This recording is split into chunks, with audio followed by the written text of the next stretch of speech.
have something to say about Cotton Weary. All right. What are we talking about? Cotton Weary, national treasure. Cotton Weary, star of Scream 5.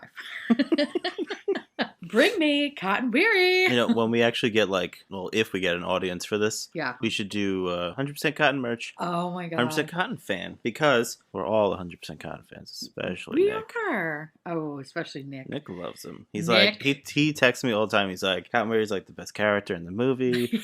He doesn't text me like, shut the fuck up, you're dumb. Cotton's a piece of shit. He's a scumbag. All about that times. Cotton. Listen, your brother likes Scream 3. It's just gonna need to. I mean, he had some valid points. The movie itself, I still find the movie itself. Yeah, no, he did have. Boring. All right, listen, Because it's I'm not about shit Sydney. on Nick. He did have some valid points, but at the same time, his points were wrong. I can't wait for him to come on if that ever happens, and then We'll have to make it happen. We're doing Phantasm. Yeah, We're doing it's true. Phantasm. we have to do. Boy. And I just want him to be like, you guys are stupid. And it's going to be the longest podcast because it's going to be us discussing Scream and then whatever movie we do. So that'll be fun. Honestly, I look forward to it. And the whole time he's going to be like, I have to go. I have a kid. And we're like, I have 2 children. And we're like, we don't have any. We're going to be here all night. Let's watch kids Saw. to worry about. Actual human children. Bring the babies. Let's watch Saw. And a dog. And let's all watch Saw. Your kids are too young to form memories at this point. It's fine. Want to be bored for 18 hours? Watch all the Saw movies. Oh, God. Can we say that, one, we apologize because it should have been out a lot sooner. Days and days ago. We recorded this. It was actually really funny. It makes me so sad. sad. It was so good. It was like an hour and 45 minutes. Of just yelling about this movie. And it's just so sad because it's like so terrible quality. Yeah. That I tried to fix it for a week. I tried all these fucking tricks and bullshit. And none of it worked. It sounded too tinny, and it sounded like we were communicating through little tree houses, and we had tin cans, and we were talking to each other. We're Goddamn Wendy. Goddamn Wendy. But no, we really are sorry because we've been trying to get this out and we ultimately decided to scrap it and re-record it because we don't want you guys to have to listen to something that's really shitty audio. Yeah, it's something one thing to have an echo. We wouldn't want to listen to. Oh, I wouldn't want to listen to it. So, especially for 2 hours. Yeah, you'd hate us hardcore. And I talk really loud to begin with and it just sounded screechy like I was a fucking pterodactyl. So, how about a tinny pterodactyl. And the news today. That's literally what it sounded like. I love how I'm a pterodactyl that's in the news today. Because anytime I think of old timey. Yeah, so meanwhile in the world today. Women wear pants every time. Anyway, how are you? Before we even get into this fucking shit show. Well, reason 2 it took so long is then I had a nice 6-day in a row work streak. So yeah, that was awful. And I was cool. I was working really late. When you would come home, I would still be working until sometimes 6, 7 or whatever. So there were a few times where after I was too Teresa angry. clocks out, I was too mad. we do a podcast, but she was livid. Yeah. To say the least. Instead, I would just focus my time playing Grand Theft Auto. And then we play Grand Theft Auto online and just run people over. And it made me feel better. Yeah, it makes you feel better. Honestly. Yeah. To be a sociopath? Absolutely. Absolutely. And you're working on your nightclub. You're making money. Listen, my nightclub, Galaxy, is doing fantastic. I invite everyone to come down to, what was it, Vespucci Piers or something? My nightclub is down by the beach, because I also like to go to the boardwalk and just stab people as well. It's a pastime I have, all right? You're I know a monster. lot of people are looking down on me, but trust me, if you had to deal with what I had to deal with this week, you would understand. I get you. So that's the delay. Mm-hmm. Yay. I love having to redo Pike. You know what I hate? I hate having standards and quality. Oh my god, it's the worst. If I didn't care about quality assurance, I'd be like, put up whatever. I don't care. And even before I release it, yeah, I go through it so many times. Yeah. And I make sure the audio's good. Except for the first episode, because I was like, I don't know what I'm doing. But now I'm like, okay, let's put some actual effort into this shit. Yeah. Yeah. Because actually, there's quite a few of you guys that have been reaching out and talking about how much you like it. So it makes. Yeah, it makes us very happy that. Yeah, incredibly happy that you guys find this entertaining and interesting to listen to. So I appreciate it. And I still think it's funny that everyone just tags her. They just tag Teresa oh my god, I love the podcast. I'm like, All right, thanks. I'm sorry. It's fine. It's your people. I get it. Alex's dad, Paul Giamatti. No. I'm so sorry. Why? I'm sorry. It's funny. It's just like they tagged the podcast and then Teresa, and I'm just like, what? Oh my God, I love the podcast so much. I'm like, cool, thanks. Appreciate it.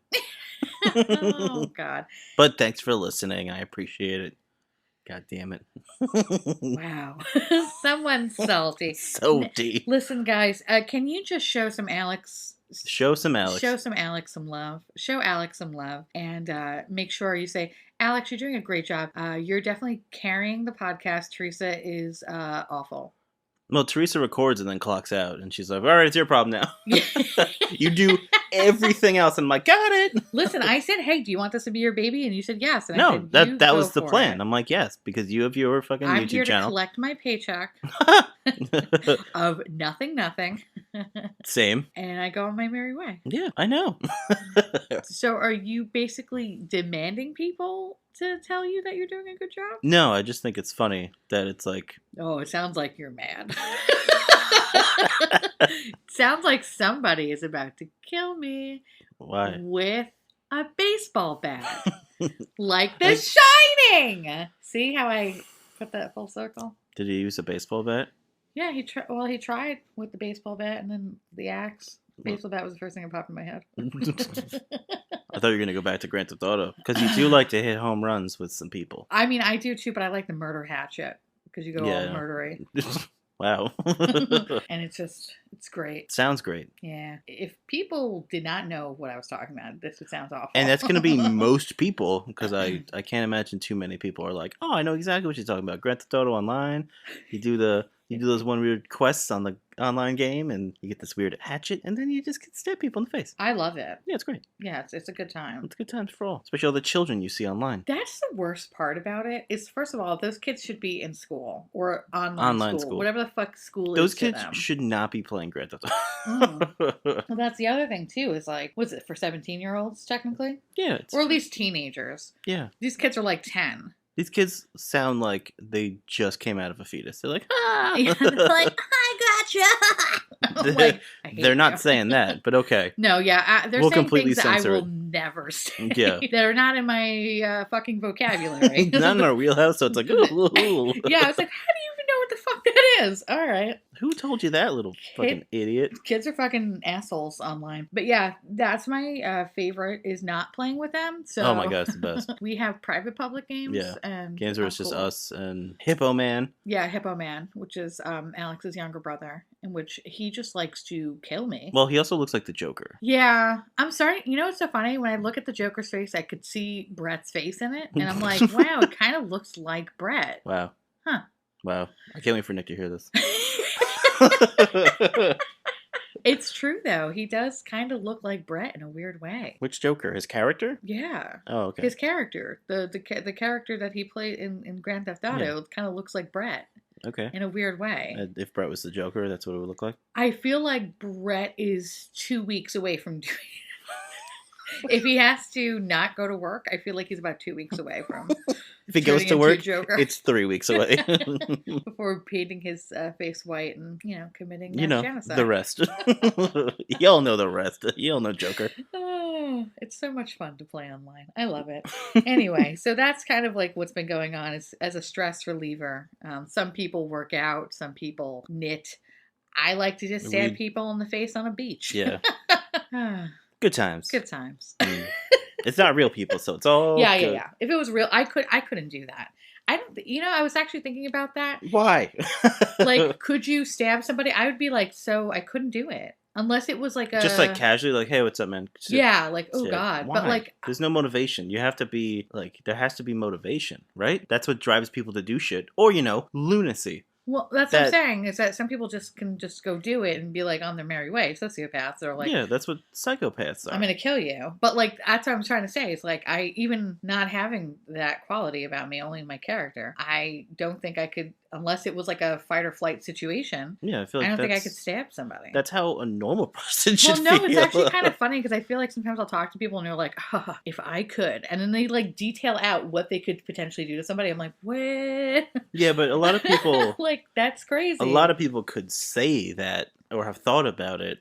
But I know a lot of people who have thought about it, like, to the smallest detail of, like, I'm going to rip their fucking fingernails out. And I'm like, ugh. Like, yeah, but you know they wouldn't have it in them to do that. I don't know. Most people would not be able to do that shit. Realistically. I don't know. A lot of people are all talk. You know that, right? You think that. No. And then you watch shows like Snapped or like, I didn't know my neighbor was a murderer. That's such a small percentage of the population. I feel like it's a huge part of the population. I feel like there's more crazies than there are normies. Maybe. You deal with the general public. You have people yell at you about Twizzlers. Okay? I know. That's life. Yeah. Those people are just shitty. The same people that has nothing to do with a gun and it was like the purge, they would shot you in the fucking face. Well, I wouldn't be at work if the purge was active. What are you, Target fucking would stupid? Be open. Yeah, I'd fucking call out. Get your purge masks. I would absolutely call out. Make sure you get your purge blankets. So someone could shoot me and then take a fucking blanket and then a bag of candy. No, absolutely not. I would not go to work that day. Absolutely not go to work that day. What are we even talking about? Who fucking cares? I don't even know. People actually like this rambly bullshit. Do they really? I asked online, on Twitter. I'm like, hey, we have a bunch of rambles in the beginning. Do you want it? And they're like, yes. But it sounded like tin can action, so no dice. I'm sorry. It happens. I don't know where I was going with my purge analogy. Neither do I. Something about Twizzlers, something about people, places, and things. Oh, wow. Nouns. Mostly. Twizzlers and nouns. Listen. Great, what? We need to talk about the shitty movie. Do we have to? Can we just not talk about it and then just talk about it for like 5 minutes at the end really fast? And it'll just be how much... No, I'll tell you later. We are going to talk about in great detail. Yeah, right. Definitely not great detail. Okay, here's the thing. I'll give you a little bit of a... How do I put this? Just say it. I feel like I used to like this movie a lot, right? As a child, I was actually scared of it. It was a scary movie to me as a child. When I got to be a little bit older and watching it, it started to be less scary and more comical. And now to the point of like, I don't like watching it because it's annoying. I think that's where I'm at. Yeah, I appreciate the good stuff in it. Yes, I appreciate the good stuff. Honestly, I think it's kind of boring. It is boring. There's so much like build up and other shit, and then you get to it and it's like, oh, it's the end of the movie. It's literally the end of the movie. Stuff happens. They could have took out 45 minutes in this movie. And a lot of it was the fucking kid grabbing something and then walking all the way across the room and then them just fucking following it with the camera. And I'm like, guys, we can speed this up. If the message can be delivered. I know fucking Stanley's a fucking visionary or some bullshit. Yeah. But like the shots, some of the shots are fucking stunning. Let's be real. Like some of it looks fucking amazing. Yeah. But holy shit, this movie makes me tired. It is. It's exhausting, the buildup of it, because the buildup is so long that it's not even good buildup. Because there's some movies that you're like on the edge of your seat and you're like, oh my God, what's going to happen? This, you're kind of like, okay. Like you could have shortened it by at least 45 minutes and it would have been a much more powerful movie. Or if you could have allowed me to watch it on ×2, YouTube style, then I'd be like, oh, okay, I get it. Like, this is fucking great. Yeah. But like the biggest thing for me is fucking Jack Nicholson. Playing Jack Nicholson. Is normal during the interview. And then after that, he's a fucking lunatic. That's what I don't. He snaps immediately. Like, the place corrupts him so fast. Like, he gets the job. And he's corrupted. Yeah. Wow, that was fast. He got corrupted during the interview, it seems like. Literally the next scene, it's him being salty to Wendy in the fucking car. Yeah. And I almost called her Shelly because I never remember her character's name. Wendy. Shelly. She's the Winifred, all right? Shellifred. So basically how this movie starts out is it's the interview. And you see good old Jack going to the Overlook Hotel, which is... Very long driving scene with very ominous music. Yes, very long driving scene. It's very beautiful, though. Oh, yeah, of course. Beautifully shot, whatever. Jack is basically interviewing for a winter caretaker job. So this ski lodge, it's not a ski lodge, but this I want to call it a ski lodge because it makes sense to be a ski lodge. Because it looks like a fucking ski lodge. But this hotel, their time of operation is pretty much from May to October. So they're just looking for somebody just to fucking stay there for their off-season months to make sure that the place doesn't fall apart. Minor repairs, whatever. Keep things running, shit like that. Like nothing crazy, but like just make sure that the property is fine, whatever. So you kind of learn a little bit about Jack, that he was a teacher. Now he's out of work. He's a writer, which I love. I love that when if you're not teaching, you're a writer.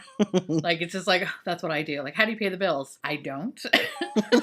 Someone else does. So have you sold any novels? No. No.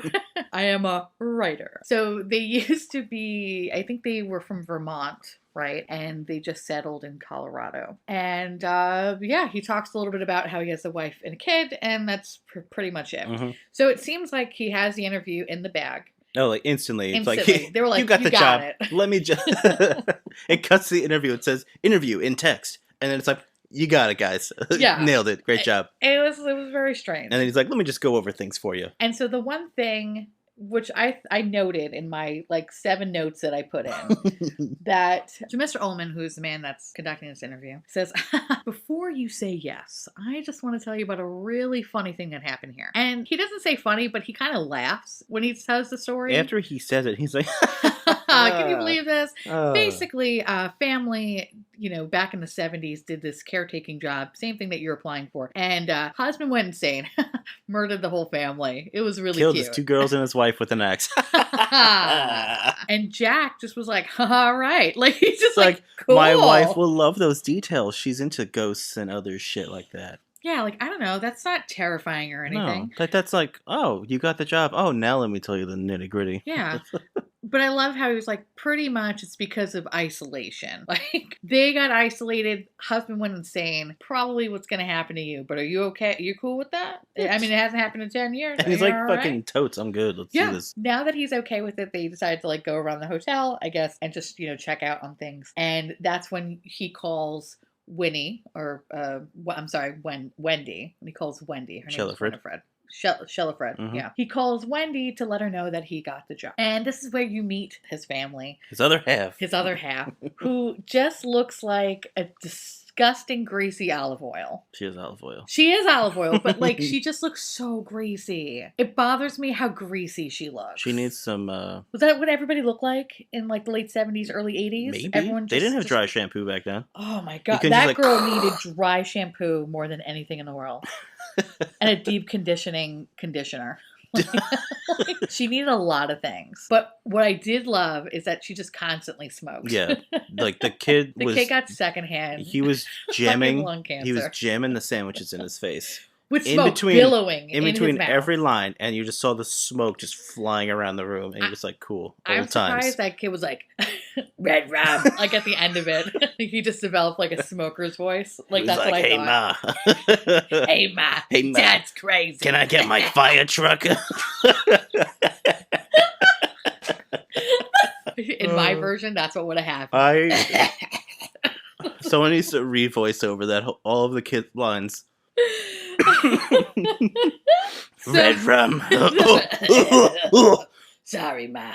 Ma, can I get another pack from the vending machine? So you meet Wendy. You meet Danny, and you find out that Danny has some sort of imaginary friend or a small boy that lives in his mouth that hides by his teeth or whatever. He talks to him named Tony, and this is kind of shows the kid has some sort of psychic abilities, but he just is a little boy, doesn't know how to... So everyone's just like, okay. Yeah, he doesn't know how to say, no, I could kind of see the future a little bit. They're like, no, you have an imaginary friend that you talk to, or whatever. So the kid already knew that he was going to get the job, and that his father was going to get the job, and that they were going to move there. And the little boy that talks to him, Tony, said that he didn't want to go to the Overlook Hotel. He just doesn't want to go. And so Danny keeps pressing him, why don't you want to go? Why don't you want to go? And Tony would not tell him. And then Tony eventually shows him, I guess, guess, like flashing images in his mind, showed him the hotel, showed like blood, murders, other stuff. The two twin girls, the iconic twin girls that are not quite, I don't think, twins, but they are twins. It was very weird. I don't remember because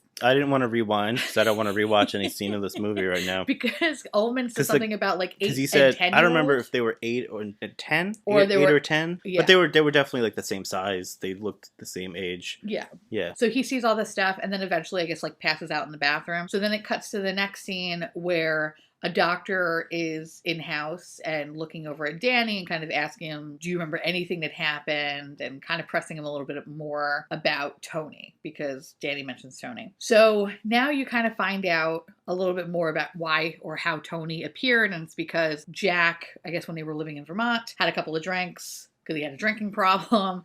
Like all writers do. Yeah, like all writers do. And when Danny was a child, or not a child, I guess was younger or whatever, he accidentally like dislocated his arm out of the socket because he like mixed up some papers or whatever. Yeah. So that's why Tony started to appear to Danny kind of shortly after that incident. And that's when they noticed it. So it's kind of like as like maybe, I think they're trying to show it as like a coping mechanism. Yeah, it was like for trauma and shit like that. Yeah, like this little boy Tony that lives inside him is protecting him or something like that. Meanwhile, it's just this psychic ability. No, it's just the shitting. It's the shitting. So then it cuts to now another long fucking drive where now the whole family is going up to the mountains, and it's from that point you could tell that Jack just hates his life. Everything. Hates his life. Literally hates everything. Hates his wife, hates his child. Hates that car he's driving. Yeah, he just wants to literally just do a sharp left to go over the fucking mountain and die. That's pretty much what I got. Like immediately just over everything. Just over everything. So fast. They get to the hotel, and the hotel is starting to wind down because their season ended the day before, so everyone is leaving. They decide to take them on for like another tour. They give them a little tour, show them where everything is, like the pantry, where they'll be sleeping, and then they meet with the head chef. Which is Dick Halloran, Scatman Crothers. Which we adore, we love. He's great. We love a good Scatman Crothers. Who doesn't? He's a national treasure. You find out a little bit more about Danny's gift through Scatman Crothers' character. That they both can actually communicate to each other through their mind. Ability. Refers to this as The Shining. But that's what his grandmother told him. That's what it's called. It's called The Shining. So it's like, adorable. Great. Okay, cool. This is where Danny starts to kind of pick up about the weird stuff that goes on in the hotel and was like kind of asking him like weird questions like, well, what's in room 237? You know, why are you scared? Why are you scared of it? Why are you scared of it? So Dick mentions to him that, one, never go into that room. Don't even think about it. Don't even look at it. And that this place, there are some good memories and some bad memories. And unfortunately, you're going to see some of the bad memories. But know that it's literally just pictures in a book. It's never going to hurt you. They'll go away. You're going to be fine. But if you have a little bit of a problem, just use that shitting to call me, except between 4 and 5, because that's Willie's time. That's Willie's time.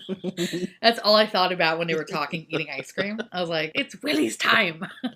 Which, if you don't know what that is, it's a Simpsons episode, a Halloween episode. Which, I mean, if it gets the point across in 6 minutes, it's fucking great. In this time, you also learned that Jack is a recovering alcoholic, doesn't drink, so they're totally fine that there's no booze in the place or anything like that. And drop in the house. And drop in the house. And he's just excited to be here. Yeah, he's happy to be working in the Demon Hotel. Loves it. Loves a good Demon Hotel. I wrote down, if you shit good, you'll be good. I don't know what that means. Why did I write that? If you shit good, you'll be good. Okay. Oh, okay. Maybe they said it with the pantry? Maybe they did say it. The pantry tour? They were like, look at all these mates. If look at all this good, comically. Yeah, they're like, if you take good shits, everyone's going to be fine. There'll be no need to use your shining if everyone has very nice poops. I think that was pretty much the number one rule in that kitchen. Yeah. You shit good, you be good. Yeah, and then it was beans, the magical fruit. Yeah, that's hilarious that you just wrote that and nothing else. Oh my god. So from that part, I think it cuts to 1 month later. Yeah, it instantly cuts to later. This movie takes place, I think, in the course of like 6 weeks. Well, from when they get to the hotel, another like 5 or 6. Yeah, because everything is fine. Like, whatever. Like, it's like a normal family. Yeah, it's just them living in some weird... I don't know, I feel like that would be... Like, would you be okay with doing something like that? No. Like, first of all, I would think the whole fucking place is haunted. Well, I mean, one, you're in a giant-ass hotel by yourself. Yeah. I mean, at least you have stuff to do. Mm-hmm. But, like, I feel like that would get so boring after a while. Unless the pay was good. Because then it's like, you stay there. You don't have to worry about, like, paying rent. Yeah. You get food. You have all this shit. And you're getting money at the same time. But they never discuss the payment in the movie. So it's just kind of like, is it worth it? Is it just because he's out of work and can write at the same time? What's the scoop? Well, obviously, this kid is not school age. No. Because this was, like, during the year or whatever. Yeah. We're like, hey, son, we're going to take you out of school for 5-6 months. So that's one.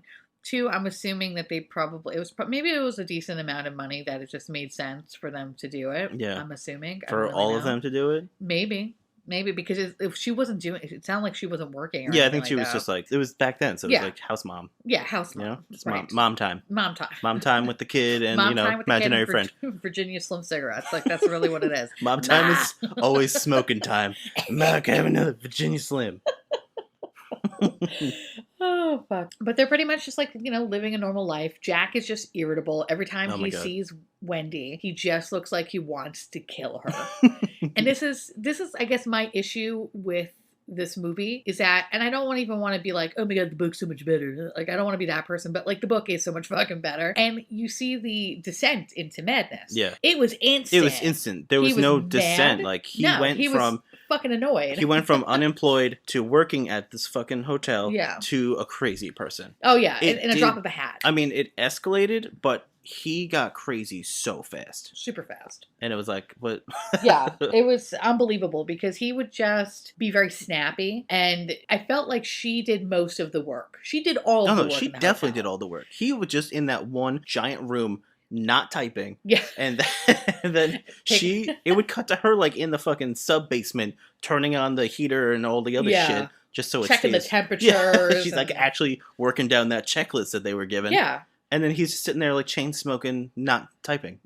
Exactly. Chain smoking and then taking a handball and then throwing it at possibly really expensive Native American art. I was like, what an asshole. Oh my god. It just shows that fucking white people. Fucking white people. The worst. Disrespectful to fucking Native American art and disrespectful and fucking a man disrespecting a woman, making her do all the fucking bitch work while he just sits there and smokes Marlboro cigarettes. And then she just makes food, wheels him food, and is like, hey. Can we talk about the food? That's probably the only coolest thing about the whole fucking thing. And I know, it's, haha, fat. But no, seriously, like, the kitchen was really kind of cool looking. And I love that there were so many fucking things. Yeah, I mean, well, the last recording, I went on like a 15-minute tangent about the kitchen. Because I'm like, it's amazing. Yeah. You have a fucking industrial kitchen at your disposal. Yeah. They're like, everything. Here's all this fucking meat. Here's all these giant cans of cream corn. He said something like, I think his line was, you will never have the same thing twice. Yeah. Because that's how much food they have. Yeah, which is like, that's great. I would make so much food. Oh my god. The amount of meat, there was like fucking 25 turkeys. I was like, Jesus. I do have to bring up one thing. Yeah. Because everything was like bulk buy. Oh, yeah. Like the cans were like the huge cans that they use in restaurants. Because, you're making a lot of shit for, more than just 3 fucking people. Yeah. What do you do? Do you just eat cream corn for 6 days in a row when you crack a can open? Because those were huge. Well, and there was one scene where she had fruit cocktail. She pours the giant can of fruit cocktail into a bowl, fills the fucking bowl. Yeah. And then it's like, dinner's ready, guys. And it's like, we're just eating fucking canned veggies for dinner? Well, canned fruit, not even veggies. I was like, well, they obviously can't get any sort of produce, right? So there's no fresh produce. No, of course. Really, I mean, that makes sense. Yeah. It's just, I feel like all they're going to have is just like all boxed rice. That's it, right? Just boxed rice. It's like rice. They'll have grains of rice, but like there's no like potatoes or... Yeah, unless it's like boxed potatoes. Oh. You could probably just restarch that God, shit. I just got the chills. Well, so scary. You don't have choices. But it's like they never... There's a lot of food, but there's nothing really to eat. Well, no, there's a lot of food, but there's no one making it. She's just like cracking a can and pouring it into a bowl. Well, she's also like literally 75 pounds soaking wet. Also true. Okay. Those hunks of meat in the freezer were bigger than her. She didn't look like the eaten type, all right? Just gonna say. She looked like she eats her cigarettes. she has like a knife and fork. She cuts off. And it's just lit, and then she grabs it and just like, it's good dinner today. Actually. And then eats some cream corn. I have a question. Oh, yes, you. Hi, there was eggs. She made him eggs. Yeah, she had eggs in the morning. How? So maybe they had... How? Eggs go bad. Eggs do go bad. That was like 6 weeks at that point. Was it that far in? It was about it's a 1 month later. Oh shit! Oh yeah, and that was when she brought the trolley. Back then, eggs did not last that long. You never know. Maybe they didn't have standards back then. They thought cigarettes were healthy. That is actually a very good point. But that was also because of the cigarette company being like, "Hey guys, we are healthy. Virginia Slims are good for you." And we're like chatterins. So what if you have gills? It's fine. Smoke those chatterins. Your babies have flippers. It's okay. That's supposed to happen. Your baby's a fast swimmer now. They should go in the pool. Oh, chatterins. Michael Phelps, who? You got flipper feet. I love a good flipper feet. Who doesn't? Anyway, so yeah, like I don't understand how she had eggs. Yeah, I don't Unless know. There was chickens on the property. They didn't show any chickens. They didn't show any chickens. I don't think that was on the checklist. Keep the chickens alive so you get eggs year round. There was no chickens. I don't know. Did they have like egg substitute back then? No, they were like sunny side up eggs. They were sunny side up eggs. Yeah, that doesn't. They said powdered milk. I remember he said powdered milk. Definitely powdered milk. I don't think powdered eggs is a fucking thing. I don't think powdered eggs you can get sunny side up from powdered eggs. I don't think so. Maybe they had like McDonald's eggs where you just kind of like. Oh, they just shit them out? Yeah. And it's like a perfect hockey puck? Yeah. It's like that perfect. This one, it's just sunny side perfect up. circle with like the. Yeah, I know. But I don't get those it. look like actual eggs. Yeah. Why are we still talking about I don't know. eggs? I don't get it. I don't get it. It's literally 3 seconds of the movie. If you look at the platter she's giving him, which of course I do because I'm a fucking piece of shit. I'm like, egg platter, deluxe, bacon. Oh, cool, great. Yeah, it was just like bacon, eggs, and some. Yeah, toast maybe? I don't remember. Points. Yeah. Toast points. Toast points. It wasn't very amazing. Yeah. But I mean, it's like, Yeah. what are you going to do? No, I mean, it's just kind of crazy. Like, so point is that I really. Oh, there's a point to this? There's a point. Okay. Actually, no, there's no point to it. I really just admired how big the kitchen was and just, I loved all the it. different stuff. Yeah. But the actual cooking never really happened because all it was fruit cocktail and Virginia Slim cigarettes. Yeah, they only showed like the 2 meals was her pouring the entire giant can. Yeah. And then that breakfast. There was no like, hey, dinner. I think they talked about we're going to make grilled cheeses. Yeah. And then he's like, get out of my fucking face, you idiot. I bash it in with this fucking bat. So the whole time now, as it kind of progresses day by day, you just see Jack just getting more agitated. Yeah, Jack's getting crazier. He's an actual dad. He's like a dad on a vacation. Yes, I spent way too much money. I spent thousands of dollars. I took all the time off I get this year. You're going to have fun on this fucking vacation. Yes. Eat your goddamn French fries. Exactly. It's like... I paid $9 for French fries. Eat your French fries. It basically reminds me of like Chevy Chase during Vacation at like the end of it where he's like, don't touch. Yeah. Like that's what it reminds me of. But he's just been very creepy, very distant. Yeah. Like Wendy's like, oh my God, it's going to snow outside. Do you want to go play in the snow with me? He's like, go fuck yourself. She's even like, hey, you want to go for a walk sometime? And he's like, I have to write. You see and she's what like, here? Have you written anything yet? I'll look over it. And he's just like, how about you go fuck yourself? I love when he's just like, I'm tapping away here. And he's like not even doing anything. He's literally doing nothing. And it's just, you just see all the blank pages and he's just like, yeah. Great job, guy. If this was now, like in 2020, he would just be sitting there playing Candy Crush on his fucking phone. Oh, absolutely. That's what it would be. Like Candy Crush, Quasi cupcakes. Love those Quasi cupcakes. The Quasiest. But this whole time, Danny's just fucking rolling around on his little bike. Wandering around the hotel like big man on campus. Yeah. I mean, wouldn't you? You have all the fucking space. Honestly, like, I think I don't know, like as a kid, are you terrified or are you not terrified? I think it really depends on the kid, but I feel like most of the time you'd be like, who cares? I have all this space to play. Yeah. I have all this room for activities. I'm going to fucking just go for it. True. So he just winds up really just biking around his little... And almost hitting all the furniture. All the and furniture. Just eating shit. Almost, but he doesn't though. And he's just like kind of going around looking at everything. And then occasionally like he'll have like a really weird flash where he'll see like the twins. See the twins and the they're like, blood fucking elevator. Come play with us. I don't know why. Forever and ever. I don't know why you keep with the accents. In my head, that's what they have. Yeah, calling with the Shaswazers.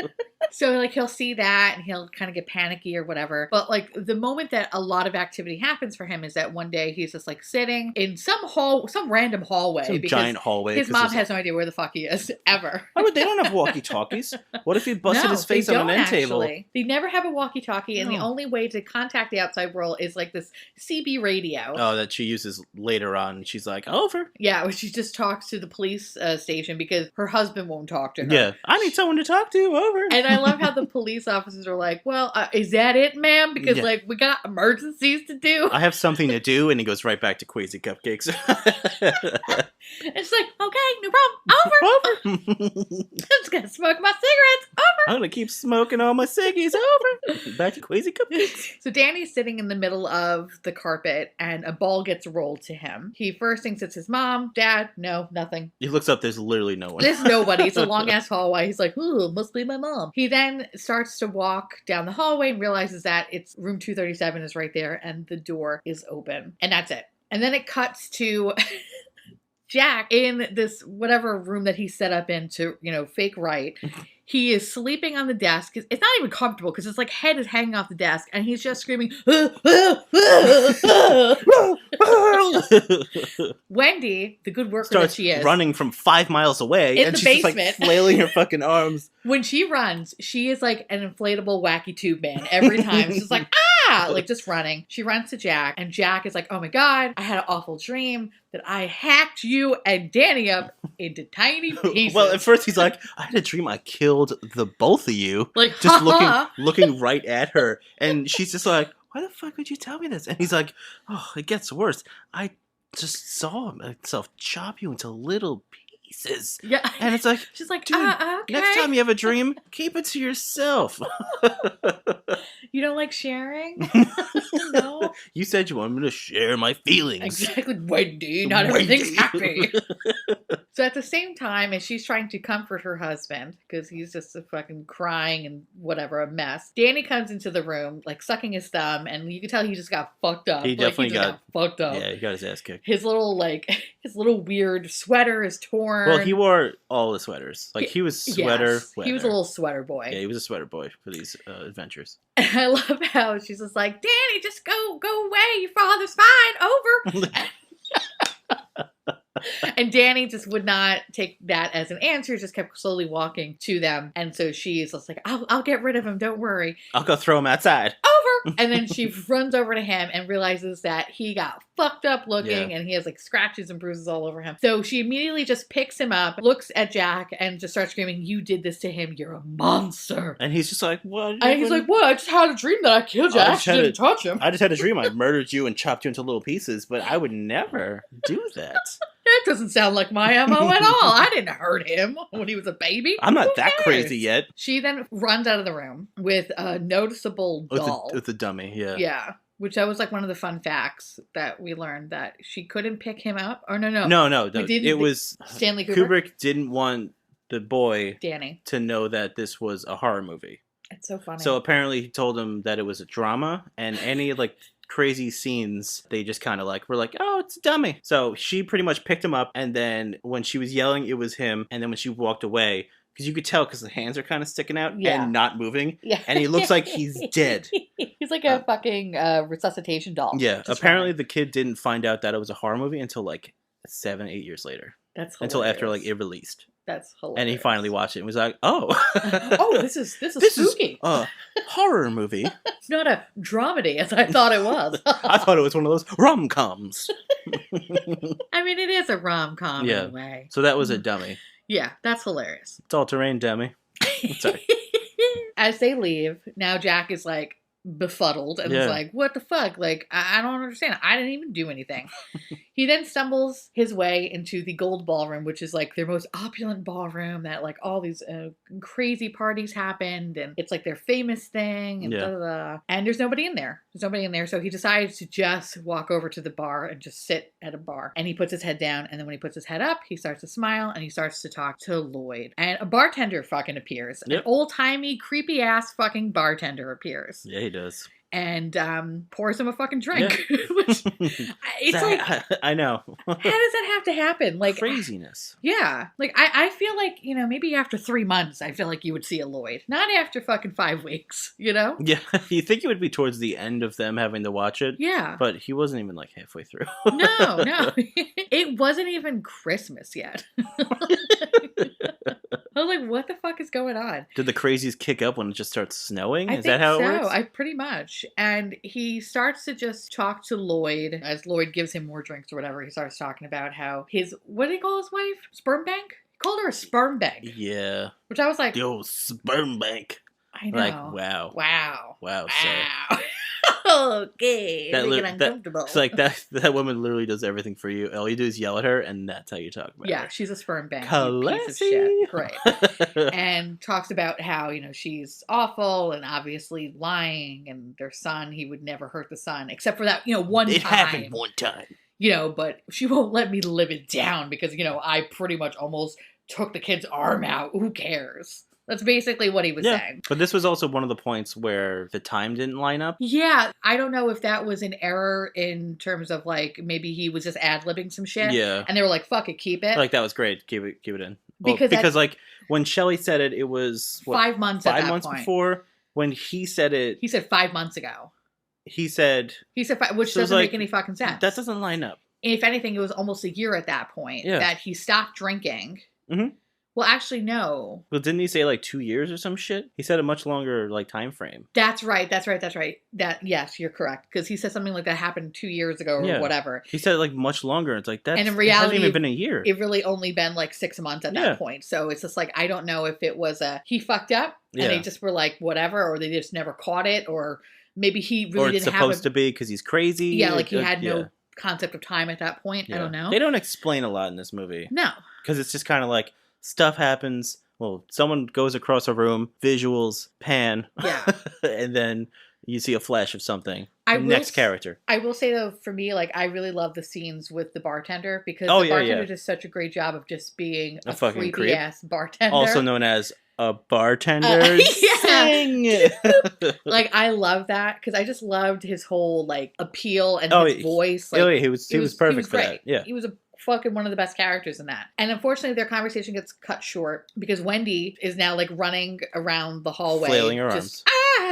And she finds Jack in the ballroom and she's like, oh my God, Jack, I'm so sorry. But Danny actually got attacked by a woman. There's someone else in this hotel. And I'll never forget. I love when he just like slowly turns his head and he goes, what the fuck are you talking about? Which makes me die because he was literally having a fucking conversation with nobody. And holding a glass that's not there anymore. And he has the balls to say, what the fuck are you talking about?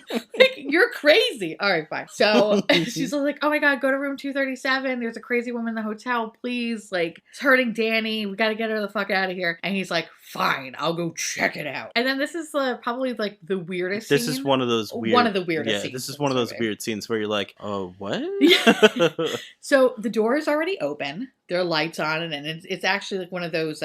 sex rooms. It looks like there's definitely semen on every inch. It's definitely like place. the cocaine and semen suite.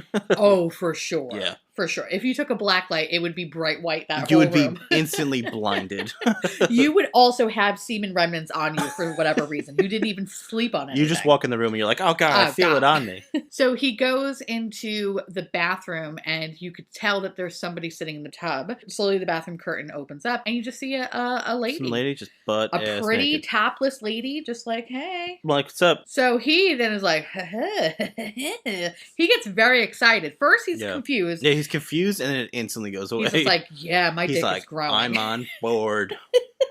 Getting a real hard on right here. Well, I know. She gets up and she's like this Amazonian woman. Yep. Like had to be like 6'10". Like she was fucking huge. Yeah. But she slowly walks. It was like 25 minutes of her like getting out of the tub. Yeah. I wonder how many takes that took. I'm assuming 700. Yeah. Like she was just butt ass naked for just days. Yeah. Like everything. Like her puss was out.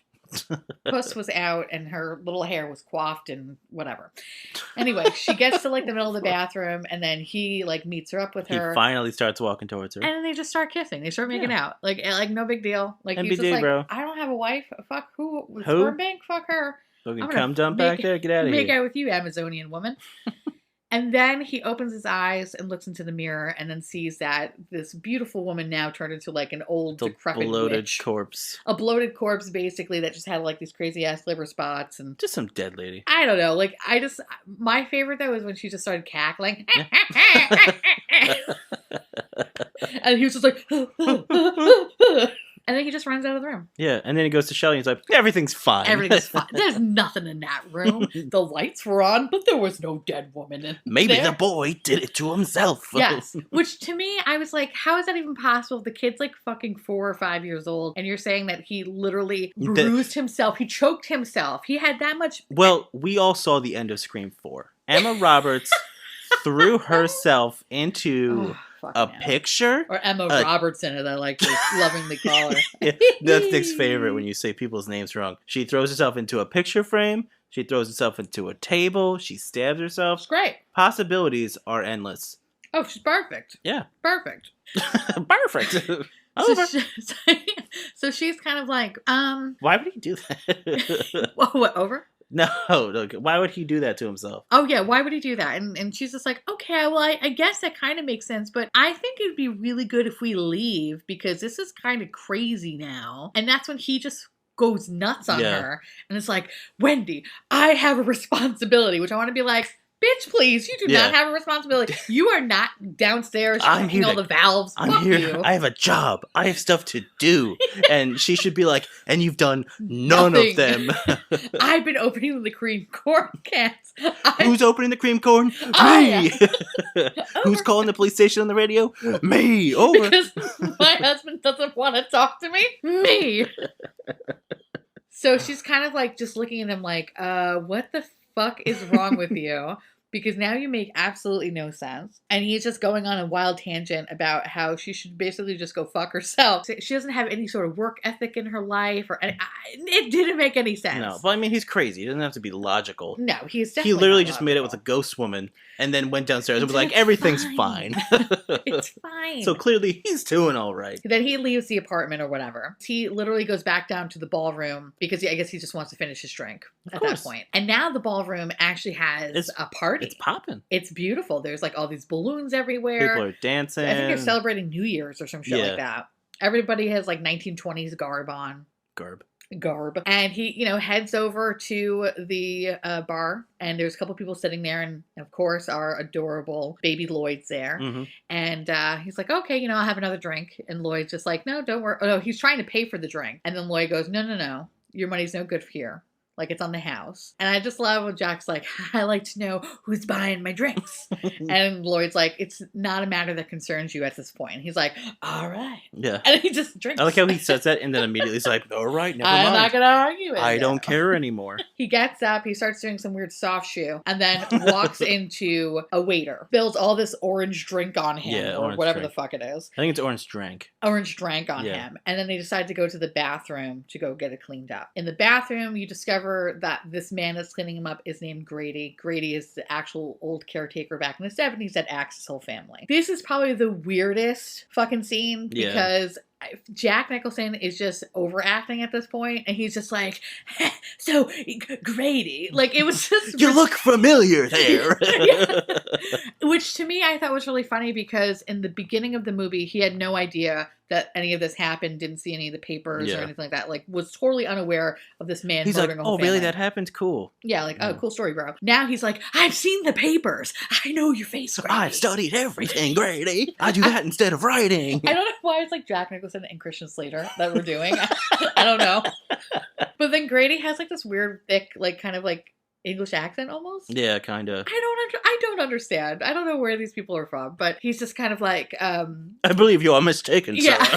Because the whole time Jack is pretty much telling Grady, like, you were the caretaker. Yeah. And Grady corrects him and goes, no, sir, you were always the caretaker. And then Jack's like, all right. He's like, I'm pretty sure, but okay. Yeah, it's definitely Christian Slater and then like a cracked out rat. Yes. That's why you come here. You come here for the spot on impressions. Love me some spot on. Over. Over. So I think now it's like starting to click with Jack, like, I guess I am the caretaker. Totally makes sense. But then it's cut short by Grady saying to him, hey, do you know your son has this very special gift? And he's like, I didn't realize my son could even talk. Like, what do you mean special gift? I have a son? Yeah, I have a son? Oh, who is that small child in our room? I thought it was just some strange boy I kept seeing. He's like, yes, he's communicating with an outside help, which I'm not going to repeat what he says. He's very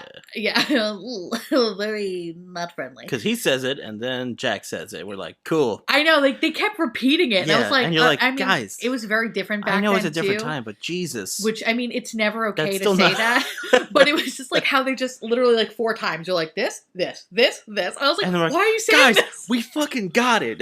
Next scene, cut. I like to think that scene probably took 200 times. Just so Kubrick can hear it over again. Ugh. Fucking weirdo. Gross. Anyway, so he starts saying to him that his son has very special powers or a very special gift that he should really look into and kind of stop because they're trying to bring outside forces. And and if you don't know what we're talking about, they're referring to the fact that Danny can talk to Scatman Crothers' character, Dick Halloran, through his mind, through The Shining. Then Grady mentions something to the effect of like that Jack should really look at his family and maybe he should correct some of their behaviors because, you know... Because Grady's daughters... Yeah, because Grady's daughters tried to burn down the hotel. Yeah. And he had to correct... I corrected them with my axe. And then when my wife found out and she didn't like what I was doing, I corrected her. Did you add an H to wife? Wife. It's like those people that can't pronounce white. They're like, white. I had this one chorus teacher that did that. Really? White. Yeah. Was that her name? White? No, her name was, I'm not going to say it, but well, yeah, it was like a normal name or whatever, but she'd be like, when? And I'm like, when? Who? What? She was a very weird chorus teacher. Love it. She overpronounced things. It was very strange. And then she used to tell us, like, if we had to get on the train and there was someone sitting next to us that we didn't feel comfortable, to just go... just to do that, and then the person would leave you alone. Well, actually, it does work. I believe it. It does. I mean, if you were sitting there and someone just started going... I have moved away from people. Yeah, I'd be like, cool, this person's having a panic attack. Yeah. I'm gonna get away. Yeah.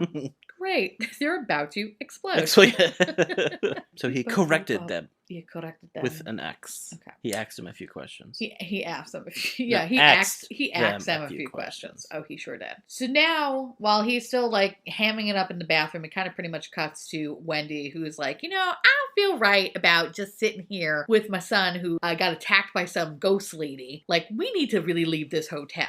And you know what? I don't care if Jack's going to come with us, but we're going to leave. Yeah. He needs a doctor. If he comes, great. If not, also great. Fuck him. Who Even cares? better if he doesn't come. So she takes a bat and she then goes down to confront Jack to let him know that she is going to leave. And this is kind of like the start of the end of the movie. Yeah. Pretty much. She wanders down to his writing room. Yeah. She does some investigative reporting of her own. Yes. Nobody's in there. She goes over to the typewriter and she looks through the stack of paper. And it has the iconic phrase, all work and no play makes Jack a dull boy. And a dull bot. Oh, yeah. Because there were some that were like dull bot. Some had like spelling errors. So all we kept saying was a dull bot. Yeah. Such a dull bot. And she's going through all these pages and it's like, it was actually kind of really pretty, some of them, because it was like certain like certain paragraphs. It's formatted like a script. Yeah. But it's really literally cool. The same sentence over and over. I was like, oh man, that's actually pretty kind of neat to do that. So she's like going through all these pages, hoping that it's just not going to say that. She's flipping through so many pages. Like fucking 1,000 pages. How many pages of seeing that would you be like, all right, this is a problem? But she's just like fucking digging, like maybe page 47, 52, 86. Oh my god, 112. No, she's just fucking flipping, and then he creeps up on her. And he's just like, hey, you like what I wrote? And she just screams. Yep, which is what she spends the rest of the movie doing. Oh yeah, all frantically screaming and flailing her mop hair. Goddamn weird mop hair. And those so annoying. Inflatable wacky arms. And she just turns around, screams at him, and is like, we need to go. We need to leave. Danny is sick. I would love for you to come, but I'm going to take the Bobcat. Right, because it was a Bobcat? Snowcat. You kept saying Bobcat Goldthwait. Bobcat Goldthwait. We're going to take the Bobcat Goldthwait, and we're going to drive down the mountain with it. you're in or you out? And he's just like, I don't understand. Like, why don't you just stay here with Christian me? Slater, everything's fine.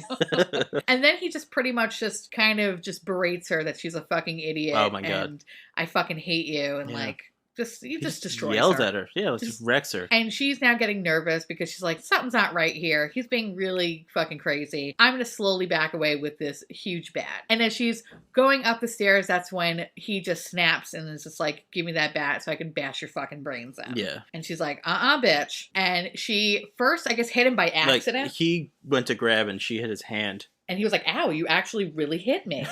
Which I was just like, are you surprised? You literally said I'm going to bash your fucking brains in. And like, okay, cool, whatever, fine, over. And she then hits him in the head, and then he falls down the stairs. And somehow Olive Oyl manages to drag his big ass, because he's huge compared to her. Oh my God, he's like 3 of her. And made me kind of laugh that like she like holding Danny running out awkwardly with this doll. Like it looked like it was too heavy for her. And then we're expecting her to somehow drag him all the way to the dry pantry.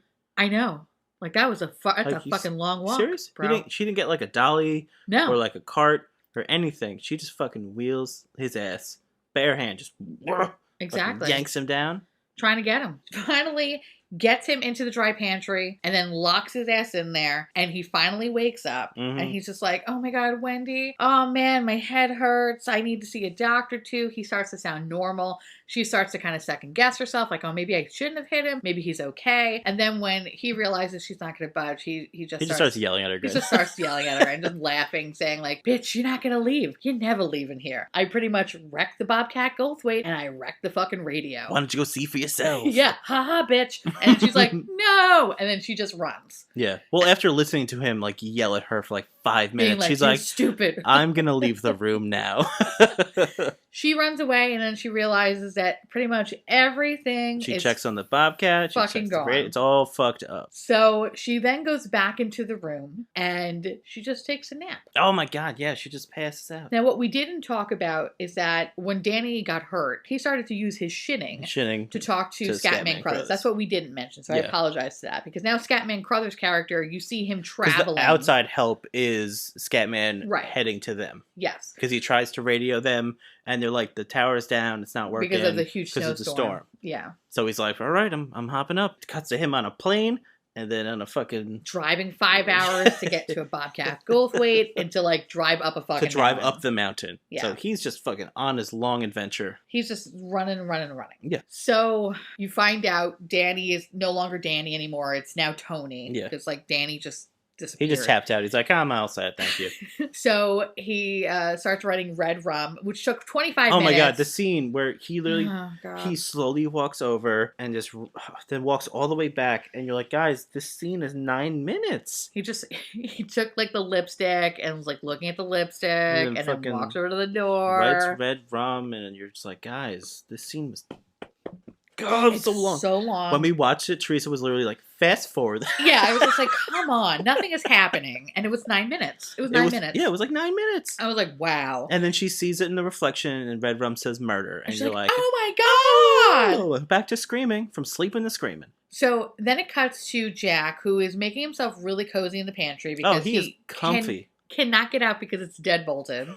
He's like literally sitting on a bag of rice eating crackers and Oreo cookies. He has so many open snacks right next to him. We're like, I mean, what else would you do? Seriously, I'd be like, I'm famished. You're locked in a dry pantry. I guess I'll eat everything.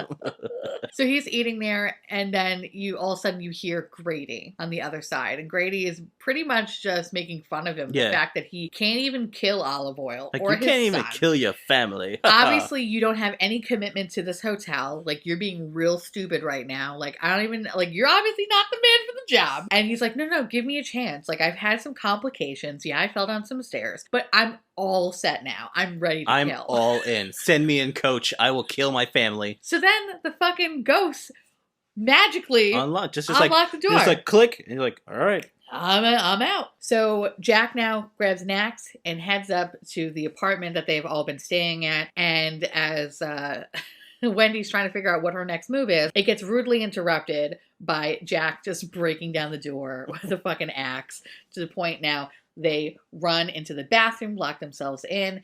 she shoves him outside of the window. Out the window, because it's just like sweet. Just oh yeah, it's convenient. It's a perfect little snowdrift, so she could just go wee. Which looked a lot of fun. It was pretty awesome. I was like, that looks like fun. That looks pretty good. So he goes down the snowdrift, but her greasy head would just not go through. Which you would think... There's just no way. She could just wipe her hair on the inside around. And she would be able to fucking slide out. She would be able to fly out of that fucking thing. She was literally the size of a toothpick. You telling me that lady could not fit through that window? That's impossible. I know she was bony, but she was barely bigger than the boy. Seriously, she was just longer. That was it. I was like, no, she could fucking fit through that window, but whatever, fine. So she can't. So instead, she's holding her little knife and she's just like standing by the shower, right by the door, and just screaming, yelling, so much yelling, as he is just literally just fucking beating down the goddamn door with an axe. And he says, of course, it's like classic line. Here's Johnny. And when this is what I didn't understand. It really made no sense. He opens up a piece of the door. Yep. And then he reaches in to unlock it when he could have easily just fucking continued breaking the door. Mm-hmm. And she took that opportunity to slice his hand. Mm-hmm. He was like, eh. And then he just ran away. I like how he sounds like a bird squawk when he gets cut. He runs away, and then she just stands in the shower crying for like 25 minutes. Well, before he runs away, he hears a snowcat coming. Yes, he hears a snowcat. He fucking just runs. And he's just like, "What do you mean? The bobcat snowcat I broke. What's going on?" So he goes downstairs. And Danny is kind of like just running around outside, just trying to figure out. He's just in the snow in just like a little sweater, nothing heavy. Yeah, no, he was fine. He's fine. It's like 30 below, and he's like, I'm good. He's killing it right now. He's like, I'm a kid. This is great. I call this fun. Poor Scatman Crothers Dick Halloran comes in, and he's just like, hello? He just hello? Yells, is anyone here?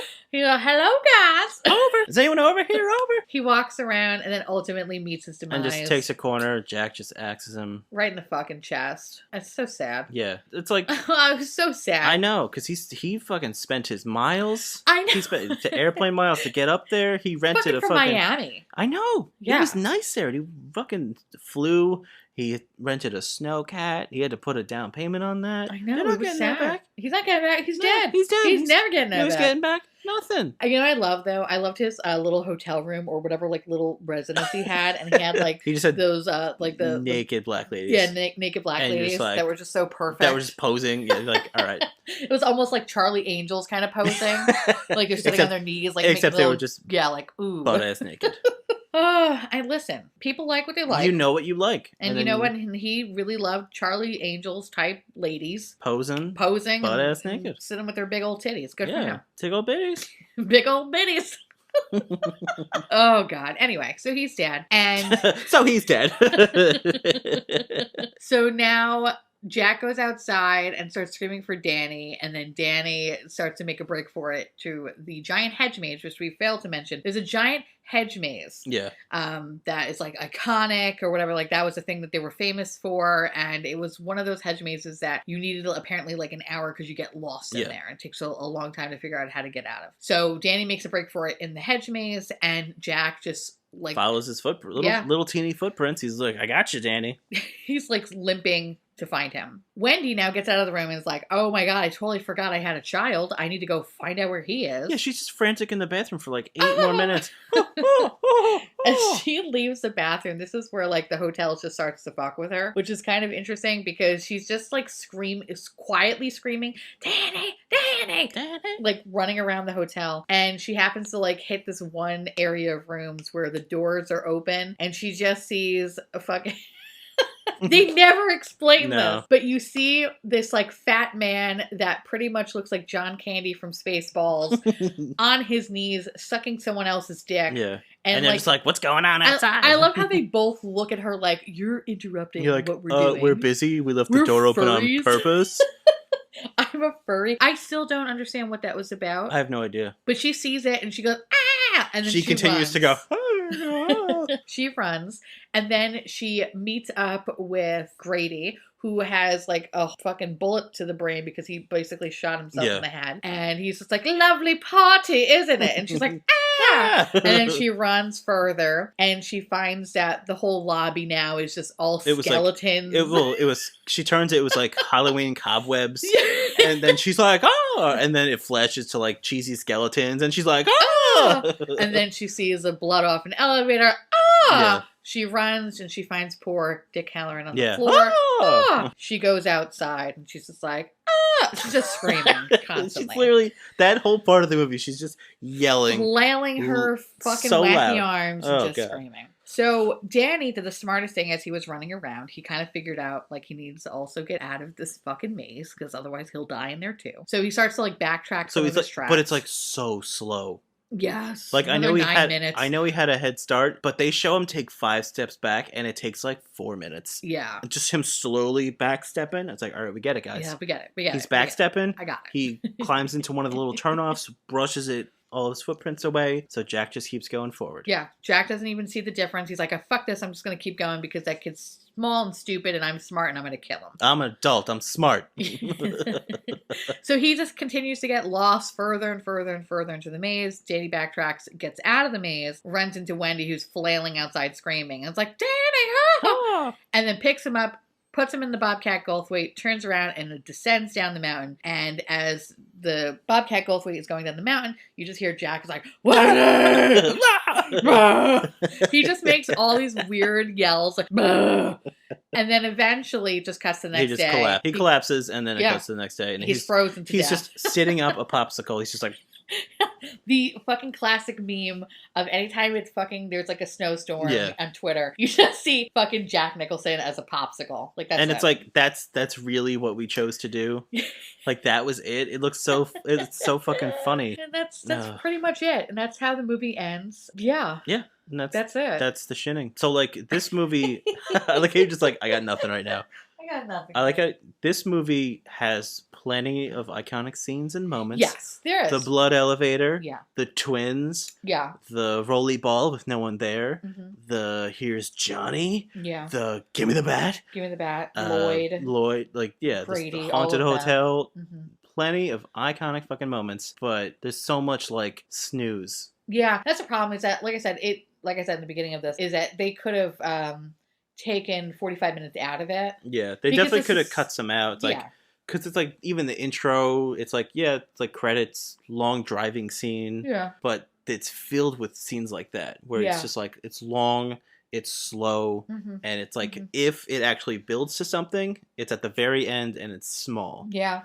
But some of them are like long scenes where it's like, all right, they're doing this and everything's fine. But then they do it again and then they see something. The suspense is not enough for me to be like invested in it. Yeah. I think that's really what it comes down to. Because there are some movies that have a very slow build-up, but it's You're like, the good. payoff's like, oh. But it's like a nice amount of build-up where I'm not bored being like, okay, can you fast forward and it's 9 minutes of someone walking across the fucking room? I don't want to see this child walk across the room. Like, I don't care. Cut to him with a lipstick and then just writing red rum. Yeah. And then fucking Shelly wakes up and is like, oh. Sometimes I think this is like self-serving, like just...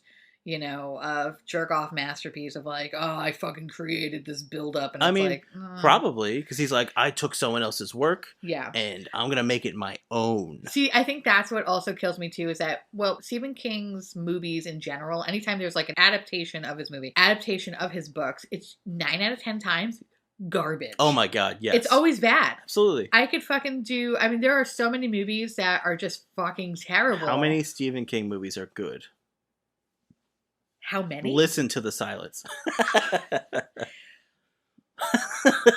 we should do is like a Stephen King month. Oh, of course. Like that. Yeah. And try to watch as many Stephen King movies as possible to see if there's like a really good one. My favorite, and it's like not even really a particularly good movie, and it's actually a short story, so it's not really a book or anything, but it's The Night Flyer. Oh, yeah. That I thought was actually pretty good for what it was. There is some cheese. I'm not going to lie about that. It's Stephen King. Miguel Ferrer, rest in peace. R.I.P. Love him. I love that one. It was so good. And I knew what I was getting with it. Actually, I take that back. Storm of the Century. But that was an adaptation. That was a TV movie. Yeah. That you never watched. I never saw that, no. That's fucking great. Yeah. That is one thing I remember seeing it when I was like 13, 14 and that leaving an imprint on me because it was just so crazy and good. Yeah. So there are some things that are good. Like It, for example. Yeah, the only Stephen King movie that I watch is It. Yeah, and the original It, not this new It. The made-for-TV one. Yeah. Like, I liked the remake of part 1, but I heard nothing good about part 2. No, nothing. We should watch it, though. We're going to have to, because we're going to do It at one point. So I'm mad about that's it. one of those movies where I'm like, cool, I have 3.5 hours. Let me watch it 1 and 2, and then turn it off before they go into the thing at the end. Yeah, to face the spider. Because I'm like, fuck you. But we'll get into that later. But like the rest of the movie, I love it. Like when they're kids getting tormented by Pennywise. That's great. I love it when they're adults, when they really just get fucking murdered. Yeah, I love it. But it's just like that little ending. The end is like, oh god, why? But I guess the point is that we'll talk about that later. Yeah. But yeah, most adaptations don't really pay off. No, they don't. And like, this oh my god, like the Dreamcatcher. I don't think I've ever. I don't think you have. Like, I liked the movie when I saw it initially. Yeah. I read the book. The book was great. Yeah. But like the movie, it's like watching it again. It's really not a good movie. Like it's really not. But I liked it because I watched it fucking a million years ago in like middle school or some shit. Right. But then I read the book and I was like, oh, the book's really good. Yeah. I read the book in high school. I just hated that Stanley Kubrick took this book, made it his own, and it's like a shittier version. Yeah. You know, because I think the book is really fucking good. This book, I never read the book. So I read the book, and then they also came out with a made-for-TV thing just around the time that they did Storm of the Century when I was like fucking 8th grade. And now thinking about it, it's more in line with the book. Yeah. And it's cheesy, but it's more in line with the book. And I appreciate that one so much more. Yeah. I think I've only watched that like once with you. Yeah. I never watched it because I never really cared about The Shining. No. The Shining was actually, and I really like Dr. Sleep. I haven't seen the movie, but I remember reading the book and really thoroughly enjoying it. Yeah, I remember you talking about that. As like the sequel or whatever. But yeah, no, it's just, I don't like what Stanley Kubrick did with this. Mm-hmm. Also, I will say, I don't think Stanley Kubrick's the most amazing director. What other movies did he do? Clockwork Orange. Hold on. He actually didn't really direct that much. Really? Probably because no one likes working with him. So he did some stuff in the 50s or whatever. So in 1962, he did Lolita. Okay. 1964, Doctor Strangelove. 1968, 2001, A Space Odyssey, which never saw it. Never saw. I remember my uncle yelled at me because I've never seen it. I'm like, yeah, it looks boring. Yeah, I've never seen it. I hear it's really good, but 1971, A Clockwork Orange. 1980, A Shining. He did Full Metal Jacket 1987. Okay. I've seen Full Metal Jacket a few times, but like I'm not a big war movie person, so it's just like and then Eyes Wide Shut 1999. That's it? Yeah. Oh wow. In terms of being an actual director, yep. And then he wrote some stuff, you know, like he did the screenplay of The Shining, Full Metal Jacket screenplay. No, that's pretty much it. Even A Clockwork Orange, I don't think it's really fucking amazing. Yeah, that was never one of my favorites. No, it's okay. Just like The Shining, like I remember watching it like a while ago and being like, okay, I don't know. I think I just like cheesy movies. I have an appreciation for cheesy. Like Invasion of the Body Snatchers. I love that shit. No, I love that, but I also love a good story too, and I love like a good fucking movie. They don't explain much. Like there's things that happen in this movie that they're just like, hey, it happens. That's it. Like he's crazy, right? I think they were trying to build up so much suspense that maybe the story got a little bit lacking. Yeah, the whole movie was trying to build suspense. And then it gets to the end and then it's over. Like I said, and like I continue to say, the suspense was the most boring part of it because they could have cut it out. If they cut it out by 45 minutes, kind of like Hereditary, right? Oh, 100%. Hereditary, they could have cut 40 minutes that movie, out of that movie. If they cut some of it out, it would have like tightened it up. Absolutely. And I would have been like, all right, this is great. And I feel like that with The Shining. Yeah. If they fucking sped it up just a little bit, I would have a much more... It would have made it more like fluid. Yes, exactly. And it would have been much more enjoyable to watch instead of being bored halfway through it because I'm like, okay, hurry the fuck up. Like you literally just wait for one of the iconic scenes to happen. Yes. And then it's over and you're like, all right, you're waiting for the next one. Yeah. And then you're like, all right, waiting for the next one. And then the next one. And then the ending happens and the movie's over and he's popsicle. Like I said, I appreciate good suspense. I always do, but there is a very fine line of like good suspense versus too long of suspense. Yeah, there's drawn out and then the suspense. Whew. But yeah, that's kind of like, I used to like it when I was younger, and then the more I watch as an adult, the more I'm like, not my cup of tea. It's not my favorite. Yeah, this was never like my favorite. If movie. it's on, especially like around Halloween time, like a lot of channels will just throw a bunch of like horror movies up. Mm-hmm. This is the one that I don't watch. Yeah, this is not a rewatcher for me. Like I'll rewatch the Halloween movies, the Scream movies. Yes, I could watch those movies. Fucking other dumb shit, but this is not on my list of, oh, it's on, I'll watch it. Yeah, no. for sure. No. Now, there are some interesting facts, though. Yes, it's time for fun facts. Because the fun facts, I feel like, could have made it a better movie. Some of them. What? Since we already did this, I know some of the fun facts. Yeah, I know. So, it's sad, but... I know. But no, some of them are really good, though. Yeah.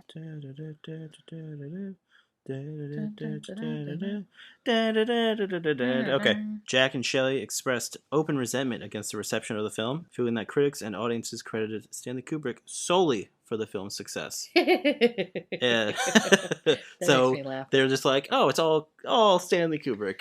Stanley put on that greasy wig and ran around the hotel. Stanley did a great Jack Nicholson impression. Hey man, I'm also Christian Slater because I can't do voices. Where's the cream corn, man? I need more cream corn to go with my cigarettes. Oh, Chad. Chattertons.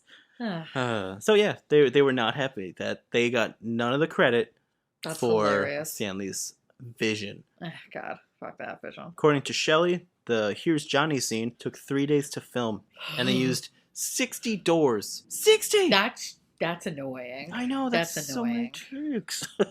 That's so fucking tedious. Yeah. To get Jack Nicholson in the right agitated mood, he was fed only cheese sandwiches for 2 weeks. And apparently he hates cheese sandwiches. Which is...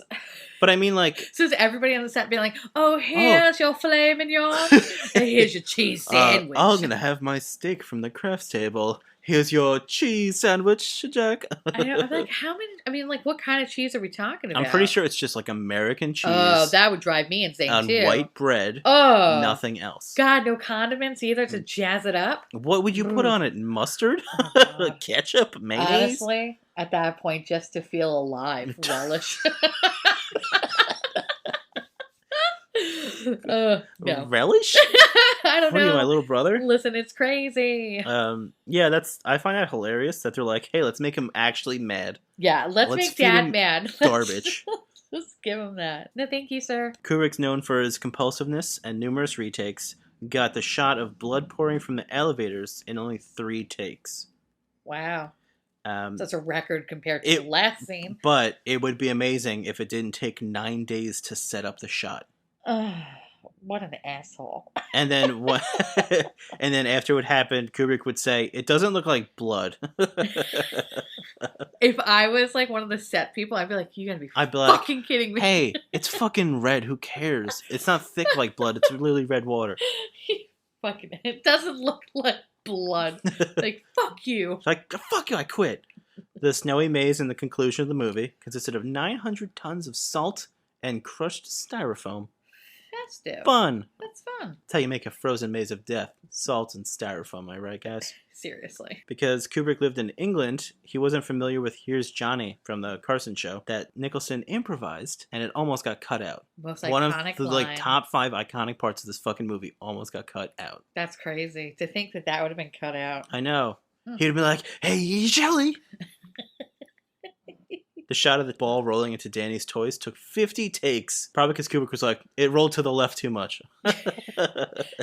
I would go insane, and I could not work with this man. That's what happened. I would be like, he drove Shelley to like tears. Scatman Crothers and Shelley hated Kubrick. Because they Kubrick told people not to sympathize with Shelley because he wanted her to get the sadness, the actual like emotions to be real, and like he made her like redo some shots so many times. She talks about the movie and it was like her best role, and she would never do it again. It's kind of funny because I feel like, you know, the acting in this movie, it's kind of cheese. Yeah. Because it's like, it's Jack Nicholson just being Jack Nicholson. Yeah, literally just being himself. The entire movie. Like, you could have put him in Joker makeup from when they got in the car, and it would have been perfect. It would have been the fucking same. I would have never known the difference. Instead of throwing the tennis ball, he'd just be, like, painting and playing Prince. And it would have been the same thing. And then honestly, Michael Keaton would show up and be like, where the fuck am I? Honestly, I would have accepted it more. The only one that did good acting is the kid. Danny did fine. It was his first movie, too. It was amazing. Yeah. Scatman Crothers. He's a national treasure. National treasure. Apparently, Scatman, the next movie he did, he did a shot, and they got it in one take, and he started crying. He was so happy. What a sweet That's man. how many times I had to redo shit with Stanley Kubrick. God, he has PTSD. I know. Fuck, man. Imagine being going to another movie and then getting it in one shot, and you're like, wait, I don't have to do this 100 more times? I would be hysterically crying too. But no, it's actually, I really, really enjoyed their characters, but everybody else, I was like, Shelly, it's so funny that he would even do that to her because her character, I don't know, like, I felt like her acting was just so not great. I think it was too over the top. Like, that's right. Okay, Jack, whatever you say. Not even that. I think in more the frantic parts, I think it was too much. Like, yeah, she was hysterical, but I found it annoying. Yes, exactly. And like, I get it. Yeah, she's being attacked. And she's just her and her husband who's trying to kill her. Like, I get it. But like, I don't know. I just found it annoying. Yeah. I tried to see if I could put myself in her situation. And would I just be running around being like it's almost cartoonish? Like a caricature? Yeah. Like she's how running, you should act? Like she's running around like flailing.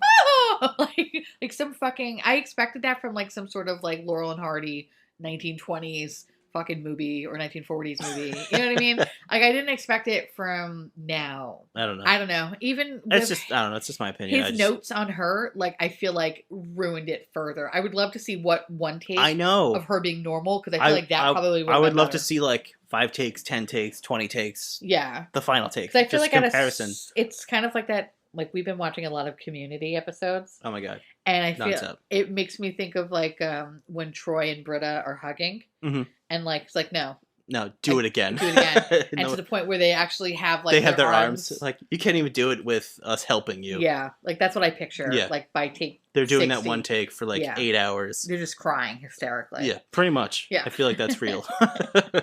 Kubrick considered Robert De Niro and Robin Williams for Jack Torrance. And our last recording, we kind of talked that like De Niro, I don't think would have worked.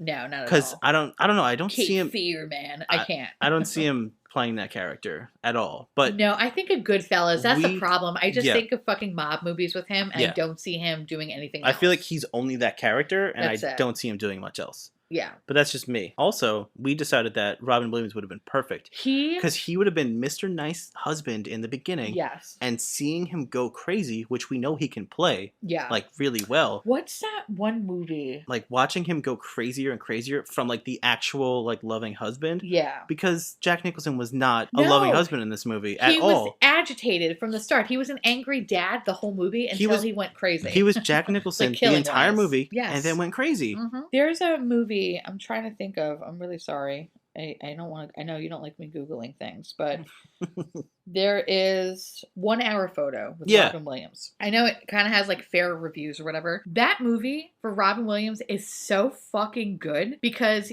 he plays like this neighborhood nice guy, like just a friendly photo guy. Like he's just going to develop your pictures and that's that. And then you realize that he's fucking crazy. He would have been so perfect for The Shining. He would have been great for that. He would have been amazing. And that was the one thing I was trying to think of, like when we first did this podcast, with a movie that he portrayed that character very well. And 1 Hour Photo was it? It was 1 Hour. Okay. Yeah, it would have been fucking amazing. I think it would have been great. Oh my god. Robin Williams, when he was alive, was a really good fucking actor. Yeah. And he often played like comedic roles, but he actually could nail down some serious stuff. Like he's very good at that. He would have been great. I think if it was done right, I think Robin Williams would have been fucking perfect as Jack.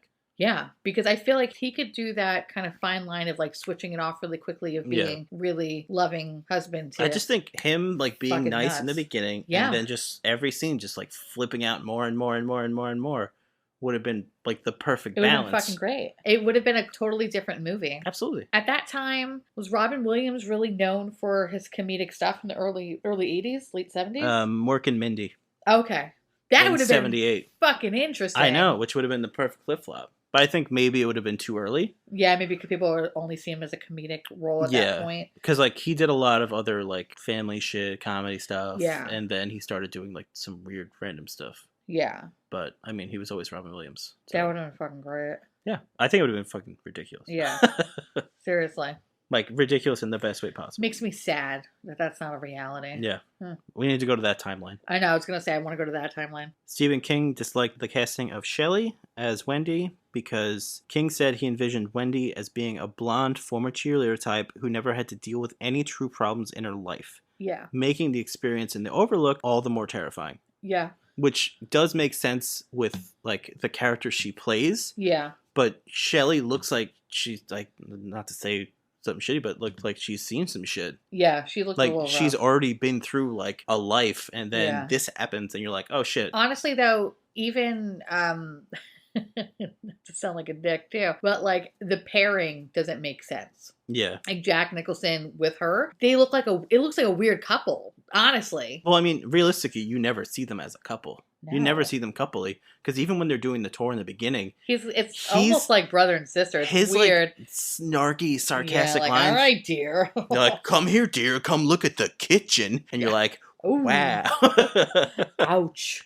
Yeah, no, that was I never saw them as like a couple, or they weren't very romantic at all. And I know, like, that was like the whole point, is that he was like very distant, but in reality, to convey his true character, he should have been more lovey-dovey in the beginning, and then at least something. There was nothing. No, instead he was just very like, "Yes, dear." He looked like sure, hun. Every line that he says to her, if you just listen to how he says it, how he delivers it, it's so like passive aggressive or sarcastic, where you just come off like a dick and hates her. Stephen King never understood why people find this movie so scary. It's true. I don't think it is really scary. I think as a kid, I thought it was scary because, you know, like the twins and like ghosts and like, ooh, like what's going on? As a kid, yeah. I was scared, but as an adult, it's like, no.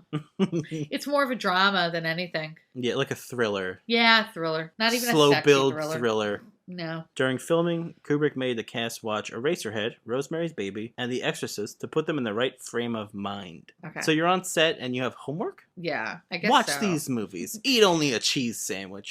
Honestly, I feel like Eraserhead's the only one that really makes sense, and Eraserhead is just a very weird fucking movie.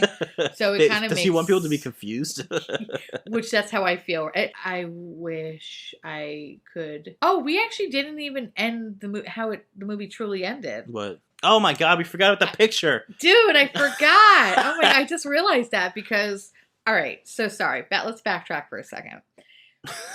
The movie is not... It doesn't end at him being a fucking popsicle stick. It ends with... There is a very, very... Guys, that's how much we hate this fucking movie, right? We nailed it the first time, I swear. We really did. The second time, not so much. But it does like a slow pan, a 12-minute slow pan to a black and white photo from 1917, I believe it was. Something like that. And it was a New Year's Eve party at the Overlook Hotel. The front and center of this photo was Jack Nicholson smiling, which part of you wonders, like, a couple of different things. Was he a ghost? Was he a ghost? You know, because he died, was his soul now, like, transformed trapped into there this forever? photo? So he turned into, what's his face? Grady? Is he like the new Grady? So at now this point? he'll spill a drink on someone and talk to them in a red bathroom, and he's like, I don't know what you mean. Exactly. There was like a lot of like weird questions I had when you see that. Yeah. Or was he always supposed to be here? Did any of this even happen? I mean, throughout the whole movie, he always talks about how he felt like he knew what was going to happen after every corner, which kind of almost insinuates... Yeah, he felt like he knew the place, too. So it's like, all right. It insinuates that he had some sort of past life here. Yeah. He did something there. But his past life was he's a ghost. Ghost! So I don't know. So yeah, totally just fucking remember that. Yeah, great job. We nailed it. But the reason why it actually even clicked in my brain is because I have a lot of questions about when she's like running around the hotel and the hotel is transforming. In particular, that one scene where the guy, John Candy's blowing the other guy. Yeah. What the fuck was that about? I don't know. Nobody talks about that. I don't understand it. I don't think it references anything. Like, yes, it was like a very weird time. And I guess it's supposed to be like the hotel has a really weird, really shady sexy past. Time, yeah. But I don't fucking know. I don't know. Because I haven't read the book in so long. Mm-hmm. The owner of, like, the hotel had, like, this really weird, like, bisexual relationship with somebody. And that person was dressed as a dog. Mm-hmm. And so, not a bear. So, what I was reading in that article, pretty much, is that Stanley Kubrick did not like Stephen King. And so, he tried to put a couple of jabs in there. Yeah. And so, one of them was that scene, which they gave no context to. Because in the book, the owner of the hotel had a bisexual past or whatever, and this little fuckboy that he was fucking happened to be wearing a dog outfit instead of a bear outfit. Mm-hmm. And the same goes for the Beetle that he drives. Yeah. Jack drove a yellow Beetle, in the movie, but in the book it was a red beetle. However, in one of the scenes where you see Scatman Crothers is going up, you see a red beetle being crushed by like a truck, tree or some shit, which is another way of saying "fuck you, Stephen King, eat a bag of dicks." So that's what Stanley Kubricks. I don't know why. Why were they like that? Why he didn't like Stephen King? Why did he like want to do the movie and then just constantly rebel I against feel like him? Probably Stanley Kubrick was just like, this is mine. Fuck you. Well, obviously he did his own thing already. Yeah, so. Like he was just like, I'm gonna take your shit and I'm going to make it a masterpiece. You're welcome. And Stephen King was like, fuck you, it was a masterpiece before. And he was like, no, it wasn't. Everyone's just gonna remember Jack Nicholson. Actually, not really. They're only gonna remember me. So kind of like that, I feel like. Now it makes sense. For a second, I was just like the dog thing, but like out of context, though, they never really explained the backstory of anything. So that's why it looks so disjointed. And now I'm starting to remember that was like one of the big reasons why I don't like The Shining, is that there was a lot of, which is really hard to sometimes do in a movie. Yeah, you can't capture everything from the book. But you try to capture as much as humanly possible to make sense. And in this one, it became less about the hotel, which was like the focal point. Yeah, it was all about Jack. And now it's just like, it's all about Jack. Yeah. And when in reality, it was which really is why there was so little, because there was nothing. Yeah. Fuck this. All right. According to Variety magazine, the film took 200 days to shoot. According to an assistant, it took much more, nearly a year. The film was originally supposed to take 17 weeks, but ultimately took 51. Because it ran so long, Reds and Raiders of the Lost Ark were delayed because they were waiting to shoot at the same studio. That's funny. Yeah. Wow. They didn't allow blood to be shown in any trailers that would be seen by all ages, but Kubrick persuaded them that the blood was rusty water, and the trailer got passed. Wow. Interesting. After redoing it, not saying it's bloody enough, you could just say it's rusty water, apparently. Oh, God. The Timberline Lodge on Mount Hood, Oregon, was used to the front exterior, which we've seen. Yeah. And been to. Yeah, it's lovely up there. Very nice. Yeah. But all the interiors, as well as the back of the hotel, were specifically built in studio in London. And they requested that Kubrick don't use room 217 because that's the number in the book, because people wouldn't want to stay there. Yeah. So they used 237 instead, a fictional, made-up room number. Makes sense. Which is crazy because people would love to stay in 217. I know, seriously. They would love that. Would they ever?